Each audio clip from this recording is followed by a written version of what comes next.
இந்த ஆண்டு வெளியான ஐஏஎஸ் தேர்வு முடிவுகளின் அடிப்படையில் ஷங்கர் ஐஏஎஸ் அகாடமியில் பயிற்சி பெற்ற 39 பேர் தமிழக அளவிலும் நாடு முழுவதும் 200 பேரும் தேர்ச்சி பெற்றுள்ளதாக அதன் பங்குதாரர் வைஷ்ணவி தெரிவித்துள்ளார்.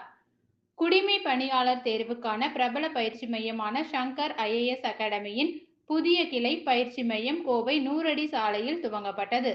முன்னதாக அதன் மேலாண் பங்குதாரர் வைஷ்ணவி தலைமையில் நடைபெற்ற துவக்க விழாவில் பங்கேற்ற கோவை மாவட்ட நீதிபதி விவேகானந்தன் மற்றும் கடந்த ஆண்டு நடைபெற்ற ஐஏஎஸ் தேர்வில் தேசிய அளவில் 18ஆம் இடமும் தமிழக அளவில் 3ஆம் இடமும் பெற்று தேர்ச்சி அடைந்த ஸ்ருதி ஆகியோர் குத்து விளக்கேற்றி பயிற்சி மையத்தை துவக்கி வைத்தனர்.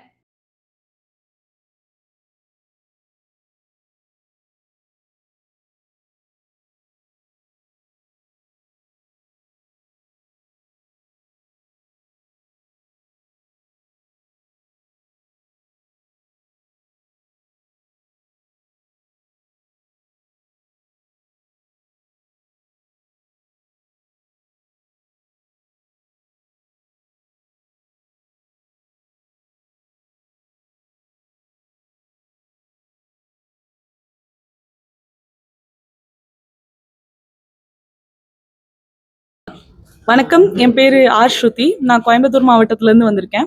இந்த வருஷம் யூபிஎஸ்சி சிஎஸ்சி 2025ல் ஆல் இண்டியா லெவலில் ஏர் 18ம் தமிழ் அளவில் வந்து 3rd பிளேஸும் எடுத்திருக்கேன். கோயம்புத்தூர் மாதிரி டயர் 2 சிட்டிஸில் வந்து யூபிஎஸ்சி மாதிரி ஒரு பெரிய கவர்மெண்ட் எக்ஸாமுக்கு ப்ரிப்பேர் பண்ணோன்னா ஆப்பர்ச்சுனிட்டிஸ் கொஞ்சம் கம்மியாக இருந்துச்சு. ஸோ நான் வந்து சென்னை, டெல்லி அந்த மாதிரி இடத்துல போய் ப்ரிப்பேர் பண்ண வேண்டியதாக இருந்துச்சு. ஆனால் இப்போது ஆஸ்பிரன்ஸ்க்கு நான் என்ன சொல்ல வரேன்னா, இப்போ நமக்கு ஒரு ஆம்பிஷன் இருக்குது, நம்ம யூபிஎஸ்சி மாதிரி ஒரு ஆம்பிஷன் செட் பண்ணிட்டோம்னா நமக்குன்னு ரிசோர்ஸஸ் வந்து இப்போ தமிழ்நாடு கோயம்புத்தூர்லேயே கிடைக்குது. அதை யூஸ் பண்ணி நம்ம வந்து ப்ரிப்பேர் பண்ணிக்கணும். இந்த அட்டெம்ப்ட்டுக்கு நான் ஷங்கர் ஐஏஎஸ்ல வந்து சோஷியாலஜி வந்து இவங்க கூட அசோசியேட் ஆகி நான் வந்து படிச்சிருந்தேன்.